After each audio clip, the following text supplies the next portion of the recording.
Has a nice platform. When it did work, it worked well.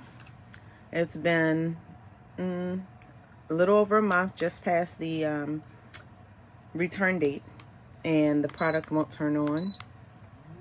It'll turn on, but it won't actually vibrate.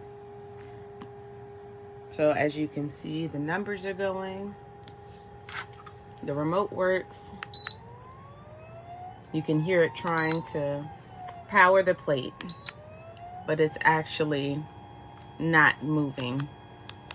I wouldn't recommend this product just because of I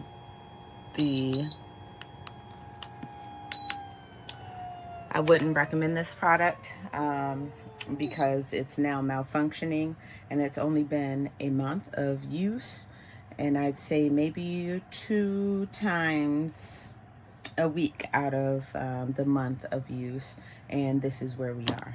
So I feel like it's kind of a waste of money at this point, and especially since I can't return it or exchange it.